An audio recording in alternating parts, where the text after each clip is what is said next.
sunu soppe yi ànd ak dégloo ñu dégloo ngeen baal ñàkk jigéen ñi ñu dégloo. message bi mu leen di jox Sidi yéen rek lay wax bëggoon na ngeen may ko teg tuuti rek am na ñu wax Sidi wu diis. voilà si annonce yi dañuy waa Louga waa Sénégal kay leen séede ñi ngi leen di sant di leen gërëm bi ñu leen wooyee ngeen ñëw ñi ngi leen di sant di leen gërëm bu amul app.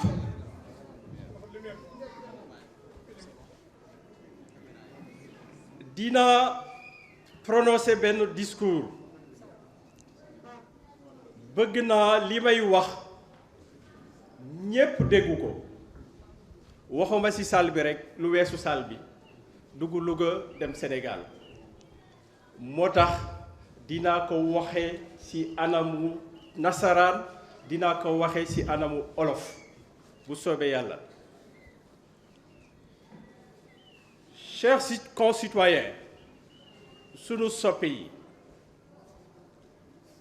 d'emblée, nous tenons à vous remercier d'avoir répondu à notre fraternelle invitation à cette cérémonie historique de lancement officiel. J'allais dire à cette cérémonie rituelle de baptême de notre mouvement. Citoyens, dont le sens, les principes fondateurs, les ambitions et autres objectifs seront portés à votre sympathique attention. Or donc, ce jour est une date cruciale dans la vie de notre mouvement, qui existe déjà sur le terrain et dans le cœur des populations avec lesquelles nous cheminons depuis plusieurs mois. En effet, durant ce laps de temps, notre présence et nos différentes activités auprès de vous ont tant marqué les esprits et séduit les plus sceptiques d'entre vous qu'ils nous ont pressés de nous révéler au grand public, d'afficher clairement nos ambitions, d'affirmer haut et fort nos principes et nos valeurs, d'expliquer notre démarche et surtout d'exhiber fièrement notre identité, citoyen digne, laquelle sera portée et véhiculée sous son aspect visuel essentiellement par le nom du mouvement qui est dévoilé ce jour. Donc tey la ñu bari xam sunu mouvement bi ñu doon yëngu nu mu tudd parce que nit ñu bari coow li bari woon na nit ñi naan lii juddoogul te bari coow lu mu doon mooy mouvement bii ñu tuddee mouvement citoyen di ànd si ngor. sa loxo foofu nee na mouvement citoyen di ànd ci ngor citoyen di ànd ci ngor.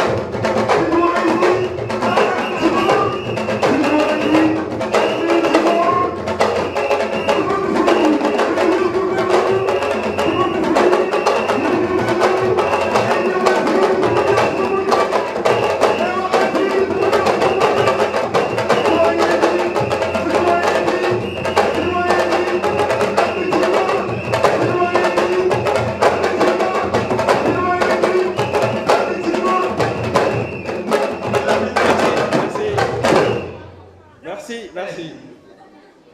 Pour ce faire, il s'agira donc, ici et maintenant, de répondre aux questions pressantes, voire à l'exigence existentielle, du reste fort légitime, des populations auprès desquelles nous nous sommes rendus et dont l'intérêt réel et la sympathie agissante, toujours grandissant à notre endroit, nous honorent et nous remplissent de fierté, autant qu'ils nous renforcent dans nos convictions et nous galvanisent dans notre farouche volonté d'aller de l'avant. déterminé à relever avec ces populations tous les défis qui se présenteront à nous. Nous avons entendu vos interpellations. laaj yi bëri woon na lool fépp fu ñu dem ñu ngi ñu doon laaj nit ñi laaj nañ ñu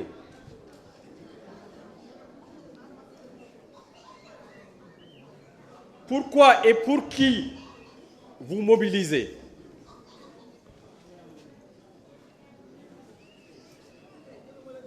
Nous avons entendu dire pour quelle finalité vous mobilisez. Nous avons entendu dire qui est derrière vous. Nous avons entendu dire qu'est-ce qui vous distingue des autres politiciens. Nous avons entendu dire enfin qui êtes-vous et qu'entendez-vous de nous.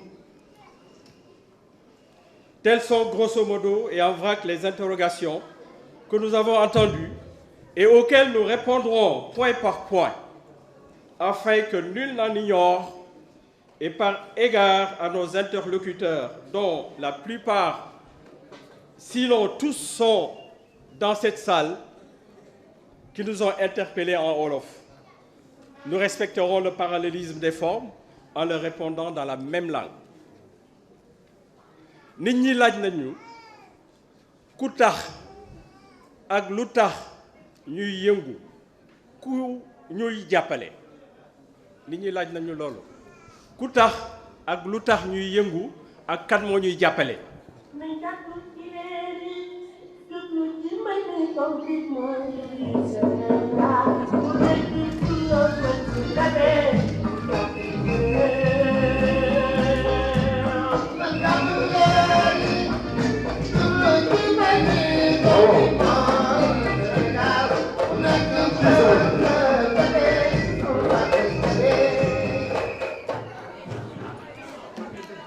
Donc nit ñi laaj nañu ku tax ak lu tax ñuy yëngu ak kan moo ñuy jàppale incha allah wax ji dina néew wante dina am te dina leer waaw ma ni wax ji dina néew waaye dina am te dina leer te jëf bi nag dina bari lool bu soobee yàlla. fàttali leen loolu. waaw.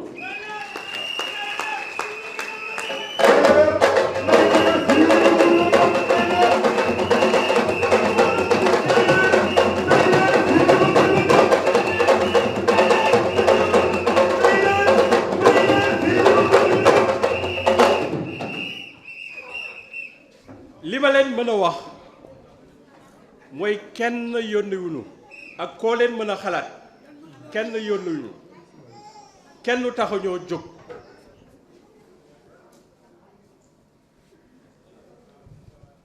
nekkuñu ci ginnaaw kenn tamit ak koo leen mën a xalaat kenn yónniwuñu nekkuñu ci ginnaaw kenn man boog gëm naa li ma wax te yaakaar naa ñu bari ci yéen gëm nañ li ma wax waaw.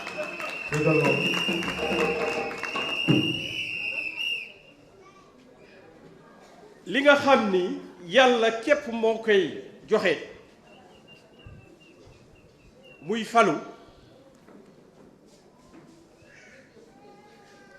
muy falu maire Louga en 2019.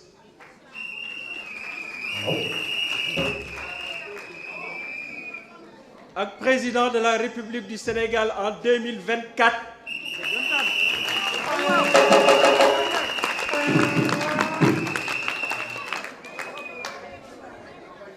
donc loolu nga xam ni yàlla kese moo koy joxe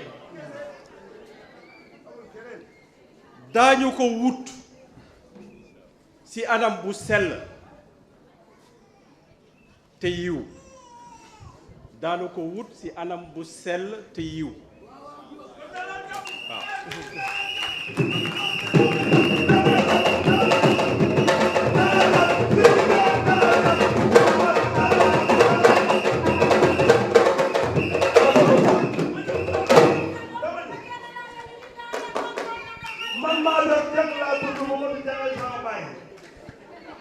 Ajaratu Yaasin Ngay Jóob ak Mbaysaan Jóob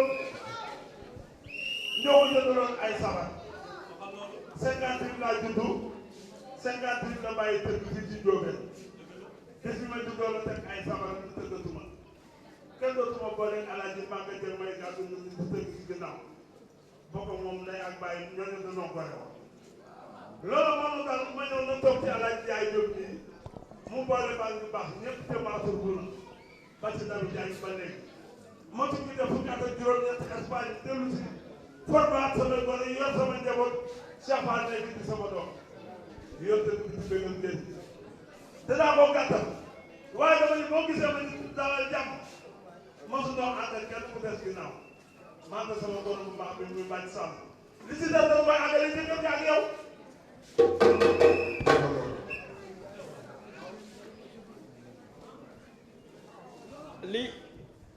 li yàlla képp di joxe kon daanu ko wut ci anam bu sell te yiw mooy mairie bu en 2019 ak président de la république waxuma 2019 président de la république 2024 bu soobee yàlla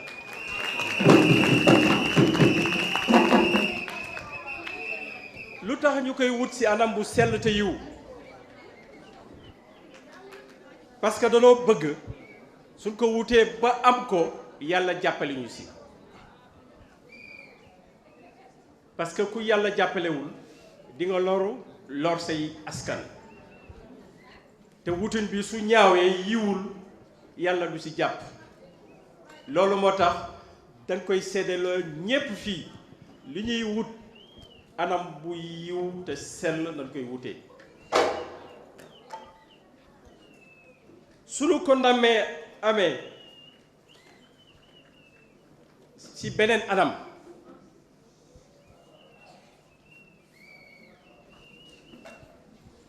yàlla bu ñu ko am muy nekk sunu musiba di nekk musiba askan bi waaw suñ ko namee wutee beneen anam yàlla bu ñu ko yàlla jox muy nekk sunu musiba di nekk musiba askan bi waaw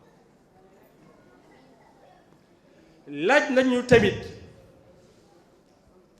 lan moo leen wuteel ak yeneen politiciens yi loolu tamit laaj nañu ko daañu ci tontu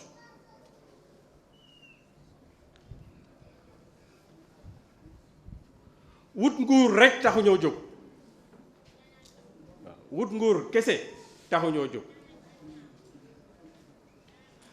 aakimoo li ñu moomul ñun taxu ñoo jóg tamit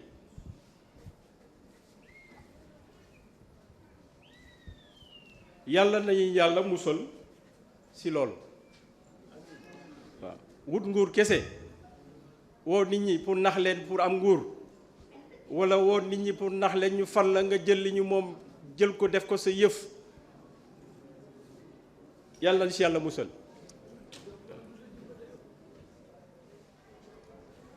te it ma dolli ci di leen wax ni ñun ñii duñu leen def mukk ay otage wante tamit duñu nekk mukk ci otage yu kenn ak ku mën ci doon waaw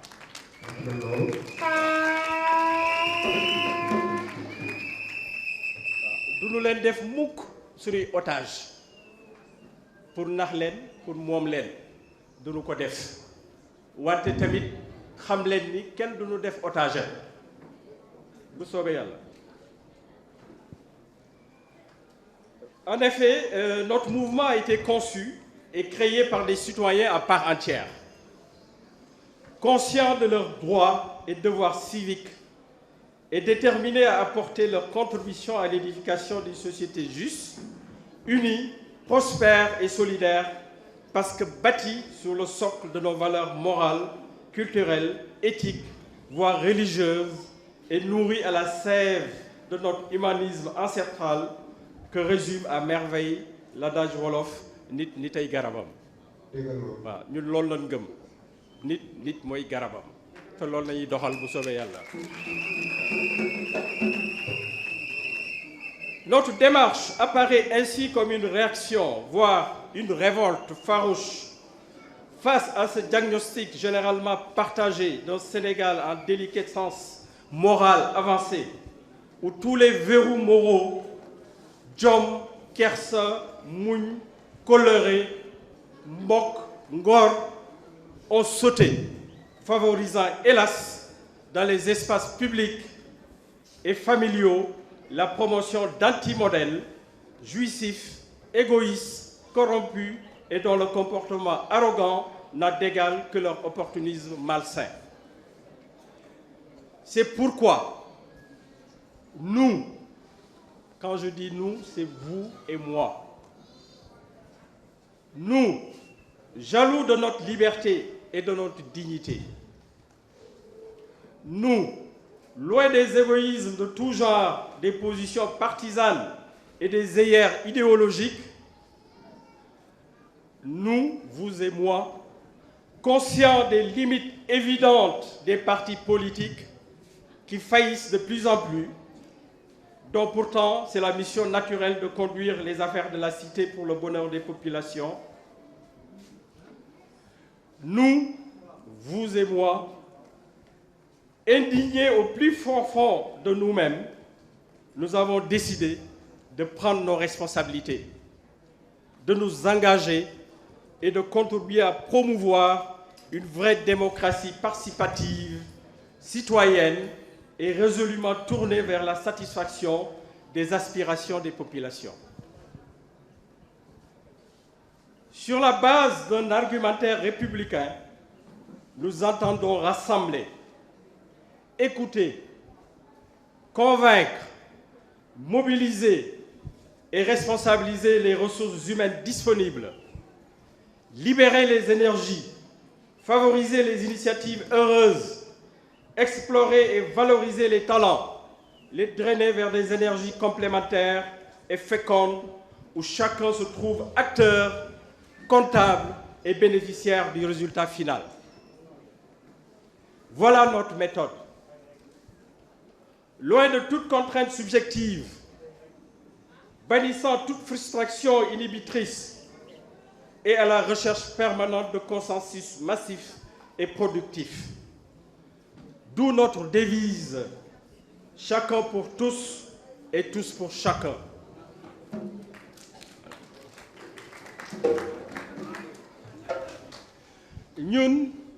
ñun waa citoyen digne ànd si ngor lañu leen woo ñun dañ leen di woo si ànd si ngor ñépp xam ngeen ni ngor njaamur la fekk baax waaw ngor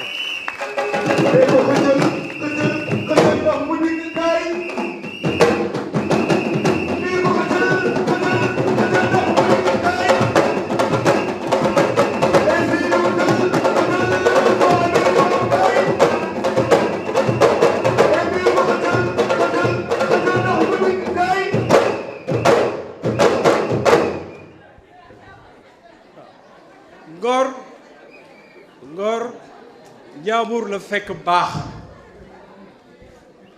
ku leen jàppee leneen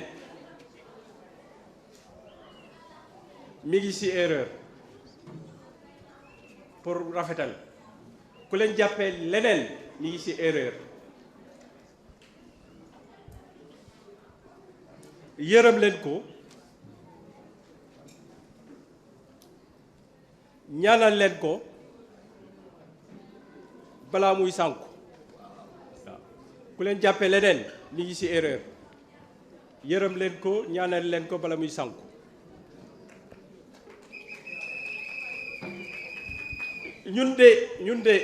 ñun de waa citoyen digne góor nanu leen di jàppee ba faw waaw ñun ay góor na leen di jàppee ba faw ay góor na leen di jàppee ba hôtel de ville en 2019 waaw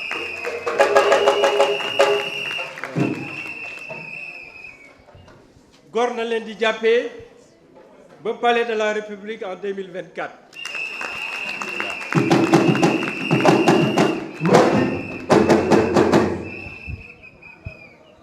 sens de notre mouvement, ànd si ngor ak si dëgg, jubal, diisoo, liggéey, jàppalante, jëmale sunu gox ak sunu askan sa kanam ngir njëriñu askan wi. nee leen ko ma bëgg naa sax.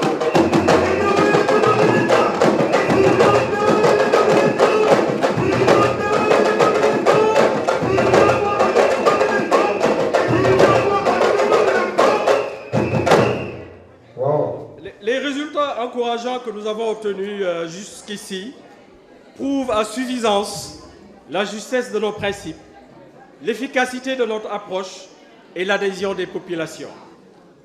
Autrement dit, nous entendons travailler à l'avènement d'une démocratie participative réelle dans laquelle le citoyen, au centre de toutes les préoccupations, est co-responsable de l'avenir de la communauté avec toute conscience.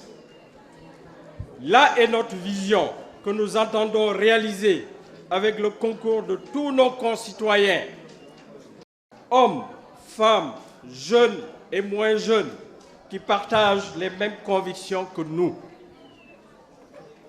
Le monde étant aujourd'hui un village planétaire, nous nous attacherons les services des partenaires privés ou publics, nationaux ou étrangers, qui adhèrent à notre projet et à partir d'une relation équitable, gagnant-gagnant. En nous et à notre projet à partir d'une relation équitable, gagnant-gagnant, s'inscrivant toujours dans la dynamique déjà enclenchée de l'unité du Sénégal et de l'unité africaine.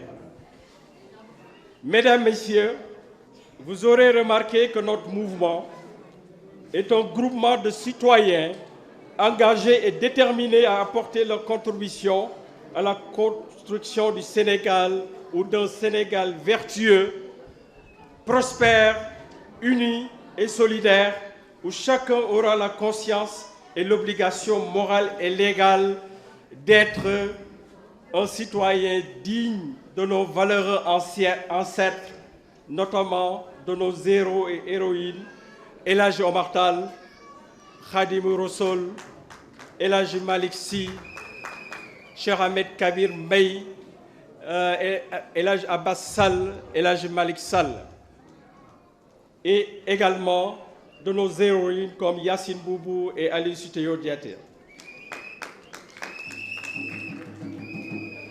Dans le même temps, nous nous érigeons contre l'égoïsme et le mépris de certains politiciens professionnels, le culte de la médiocrité et de la facilité, l'achat de conscience, les pratiques politiciennes que sont l'opportunisme et le chantage politicien, la confiscation et la dilapidation des ressources nationales, le parti pris de tout camp sans discernement ou objectivité. Nous ambitionnons d'être des citoyens dignes, imbus de nos valeurs morales, ancestrales, de jom, de muñ, kersa, fulla ak ngor, au service exclusif des populations, dignes et debout pour construire un Sénégal indépendant, fier et maître de son destin où il fait bon vivre. Telle est la finalité ultime de l'engagement sacerdotal de notre mouvement baptisé aujourd'hui citoyen digne and si ngor. di ànd ci ngor ñëw leen ànd ci ngor di ànd ci ngor.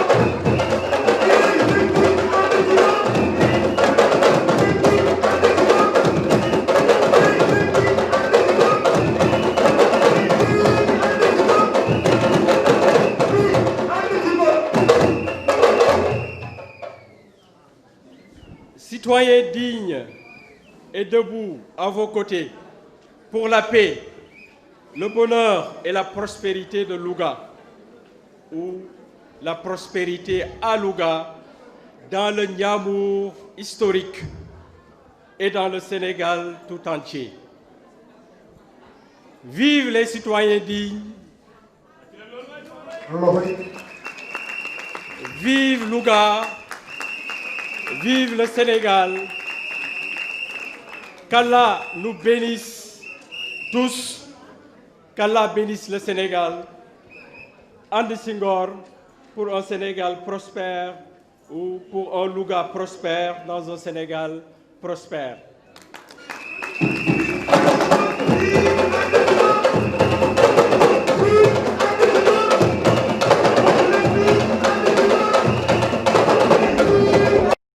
Fondateur du mouvement, les citoyens dignes, voilà, qui vient de se révéler aujourd'hui, voilà, au grand public.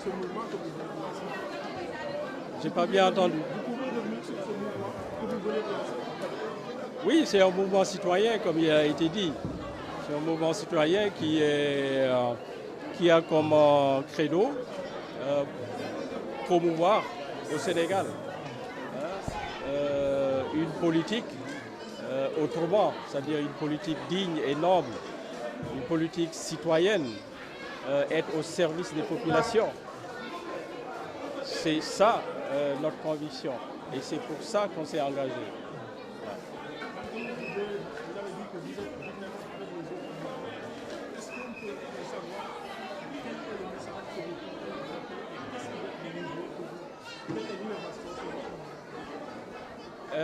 Je pense que vous avez entendu le discours qu'on a prononcé. On est revenu sur les interrogations des populations que nous avons visitées, qui nous ont demandé, qui nous ont posé beaucoup de questions. Et c'est normal, on comprend ces questions-là. Parce que ce sont ces populations-là qui sont les principaux acteurs politiques pour moi. Nous sommes à leur service, donc il faut qu'ils comprennent pourquoi on bouge, pourquoi on s'engage. Et ça, on l'a clarifié ici. On est là pour faire une politique, si je peux le dire, anti-guillemets, en tout cas vertueuse et citoyenne. Tout sera tourné sur le citoyen. Notre préoccupation, ce sera où se trouve l'intérêt du citoyen. Et on va le chercher, on va essayer de le trouver. On travaillera pour le citoyen. Voilà.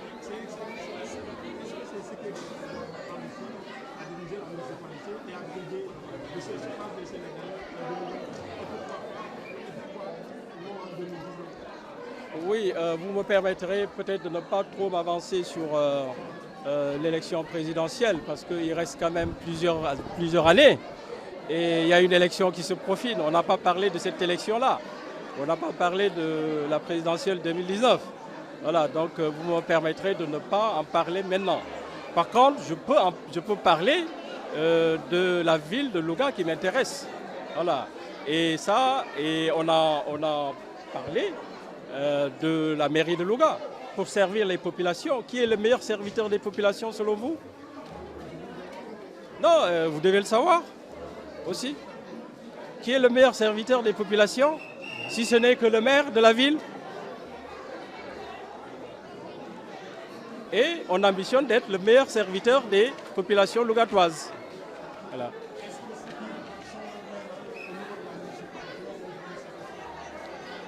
Vous me permettrez de ne pas parler des autres. C'est pas le moment, je pense, c'est pas l'objet de ce que nous faisons actuellement. Je pense que nous, on focalise sur les citoyens, on focalise sur les voies et moyens pour pouvoir les servir de la manière la plus convenable, la plus noble possible. Voilà. Donc toutes nos forces seront dirigées vers ça. Voilà.